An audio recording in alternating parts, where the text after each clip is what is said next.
Hello दोस्तों, the tuition time के online platform पर आप सभी का स्वागत है। उम्मीद है आप लोग स्वस्थ होंगे और अपनी पढ़ाई अच्छी से कर रहे होंगे।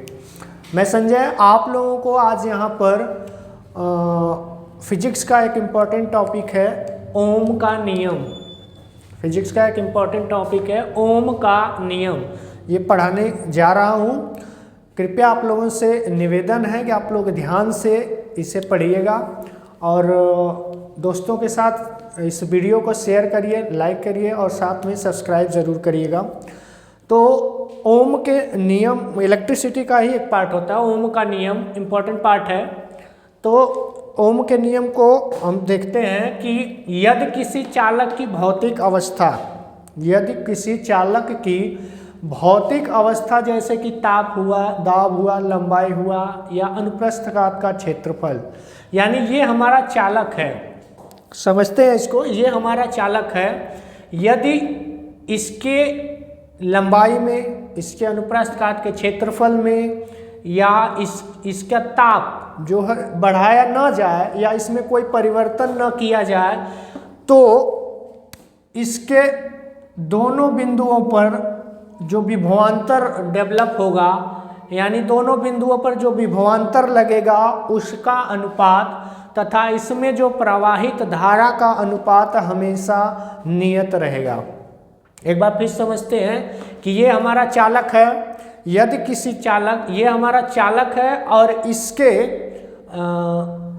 दोनों सिरों पर विभवांतर लगा है, यानी कि जब चालक की भौतिक अवस्था में परिवर्तन नहीं किया जाएगा तो इसके सिरों पर लगाया गया विभवांतर तथा इसमें जो धारा प्रवाहित होगी उसका अनुपात सदा क्या होता है, नियत होता है। यानी विभवांतर को हम लोग डिनोट करेंगे, विभवांतर को हम लोग डिनोट करेंगे V से, और विद्युत धारा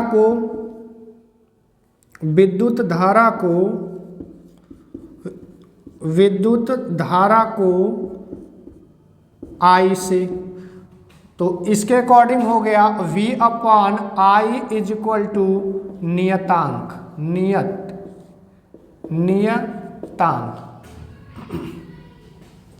V upon I is equal to नियतांक क्या है? यदि हमारा ये चालक है, हम इसमें इसकी भौतिक अवस्था में कोई परिवर्तन नहीं कर रहे हैं, ना ही इसका हम ताप बढ़ा रहे हैं, ना ही इसकी लंबाई बढ़ा रहे हैं, ना ही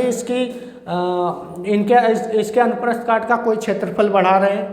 तो इसमें इनके दो बिंदुओं के बीच जो विभवांतर होगा वो हमेशा इसमें प्रवाहित होने वाली धारा के अनुपात के नियतांक होगा, अनुपात का नियतांक होगा हमेशा। यानी इसमें दो बिंदुओं पर जो विभवांतर होगा उसका और इसमें प्रवाहित धारा का अनुपात सदैव नियतांक होगा। इसी नियतांक को हम लोग R से डिनोट करते हैं। तो हमारे पास आ जाएगा R is equal to V upon I। R is equal to V upon I, और R को हम लोग बोलते हैं क्या, प्रतिरोध। R को बोलते हैं क्या, प्रतिरोध। प्रतिरोध जो है, प्रतिरोध हम लोग आगे अभी डिटेल में पढ़ेंगे, क्योंकि प्रतिरोध एक बहुत ही इम्पोर्टेंट टॉपिक होता है।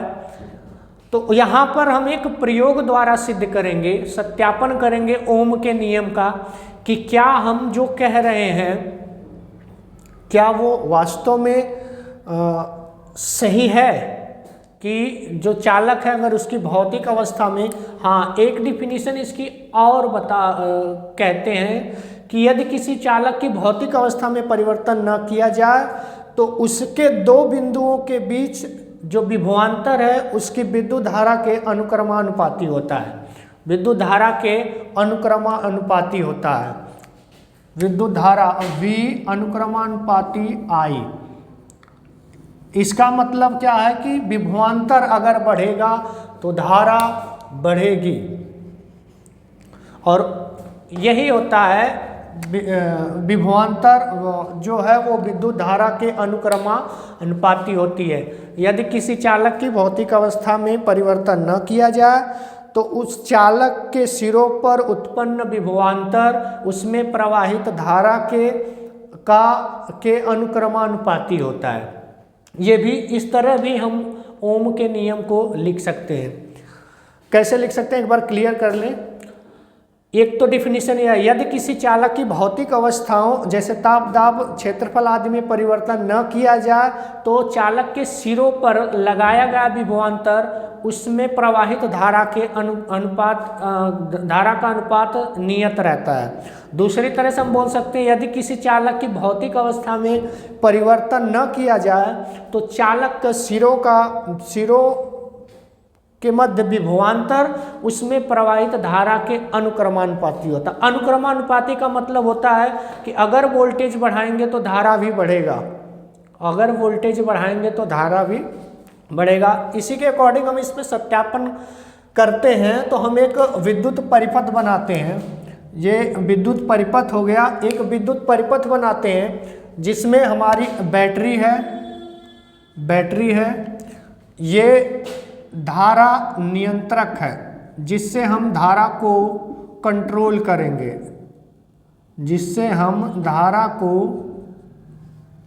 करेंगे, ये हमारा क्या है, धारा नियंत्रक है। अमीटर के बारे में मैं कुछ बातें बता देता हूँ। अमीटर द्वारा हम विद्युत धारा को मापते हैं। अमीटर द्वारा हम विद्युत धारा को मापते हैं। दूसरी बात होती है क्या, अमीटर हमेशा श्रेणी क्रम में जोड़ा जाता है।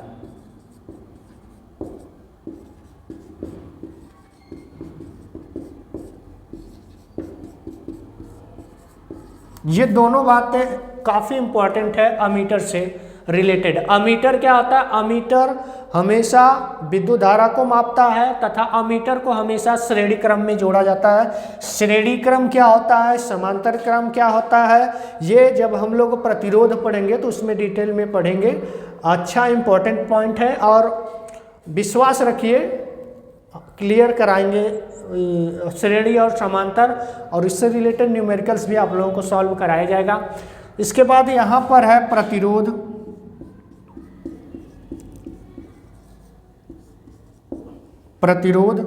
और ये हमारा है वोल्टमीटर। इससे भी संबंधित जो इंपॉर्टेंट बातें हैं वो देख लेते हैं। वोल्टमीटर क्या होता है, इसके द्वारा हम लोग विभवांतर को मापते हैं। वोल्टमीटर द्वारा हम लोग विभवांतर को मापते हैं और वोल्टमीटर जो है वो परिपथ में हमेशा समांतर क्रम में लगाया जाता है।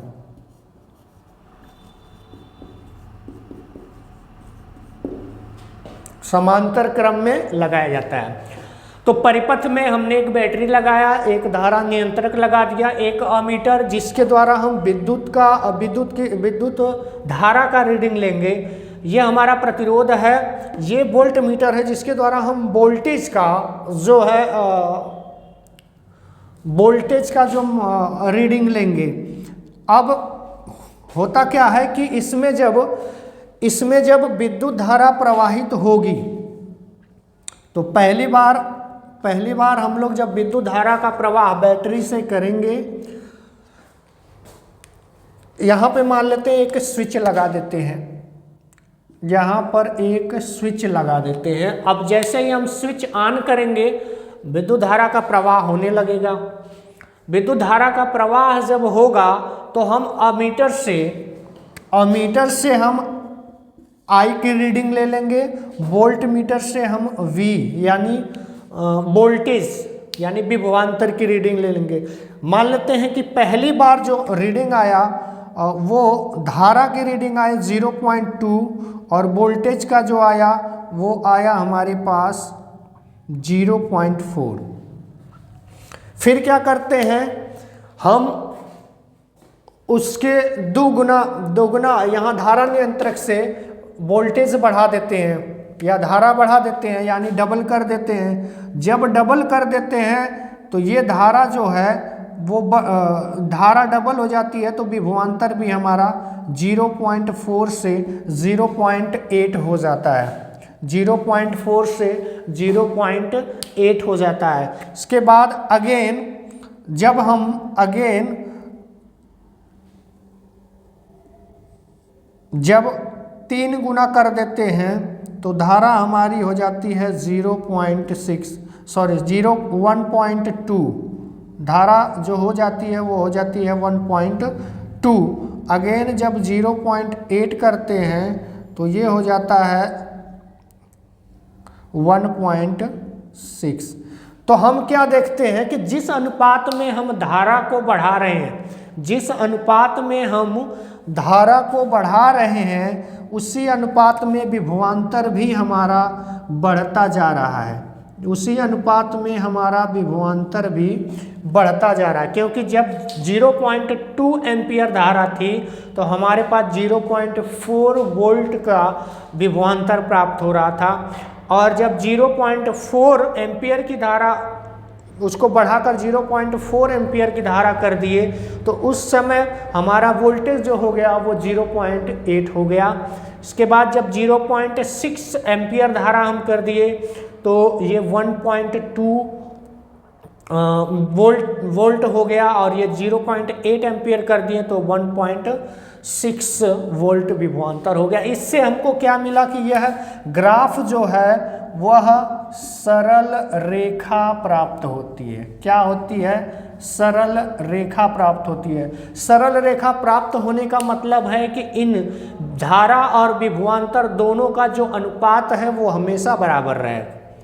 जैसे हम पहली कंडीशन में अगर अनुपात निकालें 0.2/0.4 तो आ जाएगा 1/2। दूसरे कंडीशन में अगर अनुपात निकालें 0.4/0.8 तब भी आएगा 1/2। तीसरी कंडीशन में अगर 0.6/1.2 लिखें तब भी आएगा 1/2। तो हर एक कंडीशन में जैसे जैसे हम देख रहे हैं तो प्रत्येक कंडीशन में जो है वो इनका अनुपात 1/2 1/2 1/2 यानी क्या हो रहा है? नियत रह रहा है, नियतांक आ रहा है। क्या आ रहा है? नियतांक हो रहा है। तो एक बार हम अच्छी तरह से फिर से समझ लेते हैं कि ओम का नियम क्या होता है कि यदि किसी चालक की भौतिक अवस्थाओं जैसे ताप, दाब, लंबाई या क्षेत्रफल में परिवर्तन न किया जाए तो चालक के सिरों पर लगाया गया विभवांतर तथा उसमें प्रवाहित धारा का अनुपात नियत रहता है, नियत रहता है। दूसरे डिफिनेशन हमने बताया था कि यदि किसी चालक की भौतिक अवस्था में परिवर्तन न किया जाए तो चालक के सिरों पर लगाया गया विभवांतर उसमें प्रवाहित धारा के अनुक्रमानुपाती होता है। इसको भी हम ला सकते हैं अनुपात के रूप में। जब ये v अनुक्रमानुपाती होता है I के, तो अनुक्रमानुपाती की जगह हम जब इक्वल का साइन लाते हैं तो कोई कांस्टेंट यहाँ पर लाते हैं तो R बराबर आ जाएगा V/I, R बराबर आ जाएगा V/I। तब भी वही नियम बनता है। तो इसको हम लोग सिद्ध किए थे। सिद्ध कैसे? सत्यापन इसका किया गया था कि ओम के नियम का सत्यापन कैसे होगा। तो हमने एक विद्युत परिपथ लगा लिया, विद्युत परिपथ लगाया, विद्युत परिपथ लगाने के बाद इसमें हमने बैटरी जोड़ा, कुंजी जोड़ा। ये बैटरी हमारी है, बैटरी लगाया, कुंजी लगाया, इसमें अमीटर लगाया, वोल्ट मीटर लगा दिया और धारा नियंत्रक लगा दिया। जब हम कुंजी को ऑन करते हैं, जब कुंजी को ऑन किए तो अमीटर जो है, अमीटर से हम विद्युत धारा की रीडिंग किए, प्रतिरोध जो है वो ठीक है, यहाँ आर प्रतिरोध है। वोल्ट मीटर से हम लोग विभवांतर की रीडिंग लिए हैं और धारा नियंत्रक से हम लोग जो धारा पर कंट्रोल किए हैं कि हमको कब धारा बढ़ानी है कब घटानी है। तो इससे हमने क्या किया कि पहली बार हम लोग जो धारा है 0.2 एम्पियर लिए तो विभवांतर हमारे वोल्ट मीटर में दिखा रहा था 0.4। अगेन जब 0.4 एम्पियर धारा यहाँ बढ़ाकर नियंत्रक से यहाँ देखें तो अगेन जब इसमें वोल्ट मीटर में देखा गया तो 0.8 एम्पियर। अगेन जब 0.6 इस धारा नियंत्रक से धारा को बढ़ा दिया गया तो जब इसमें रीडिंग दे रहा था 0.6 एम्पियर तो उस समय वोल्टेज जो बता रहा था 1.2 वोल्ट, और जब 0.8 एम्पियर धारा कर दिया गया तो 1.6 वोल्ट। तो इस प्रकार जब हमने ग्राफ बनाया तो देखा कि वह एक सरल रेखा आ रहा है। सरल रेखा का मतलब ये होता है कि जो अनुपात इन दोनों धारा और विभवांतर का जो अनुपात आ रहा है वो हमेशा इक्वल आ रहा है, हमेशा इक्वल आ रहा है। हमने खुद कैलकुलेट करके देख लिया, धारा का मान 0.2 अपॉन 0.4, यहाँ पर जो इसका मान आया वो आया 1/2। अगेन दूसरे को देखते हैं 0.4 0.8 तब भी आया एक 1/2, 0.6 1.2 तब भी आया 1/2। तो मतलब कहने का ये है कि जब भी हम जितनी धारा को बढ़ाएंगे उतने ही अनुपात में हमारा वोल्टेज भी बढ़ रहा है। अब यहाँ R जो है ये हमारा होगा प्रतिरोध, और प्रतिरोध को हम लोग नेक्स्ट वीडियो में अच्छी तरह से पढ़ेंगे। प्रतिरोध क्या होता है, प्रतिरोध किन किन बातों पर डिपेंड करता है, विशिष्ट प्रतिरोध और समांतर प्रतिरोधों का संयोजन, प्रतिरोधों के संयोजन में श्रेणी क्रम संयोजन, समांतर क्रम संयोजन और मिश्रित संयोजन, तथा इस पर अच्छे प्रकार के न्यूमेरिकल्स भी बनते हैं जिसको हम लोग पढ़ेंगे नेक्स्ट वीडियो में। तब तक के लिए आप लोग वीडियो को अधिक से अधिक शेयर करिए, लाइक करिए, सब्सक्राइब करिए और हमें सपोर्ट करिए। धन्यवाद।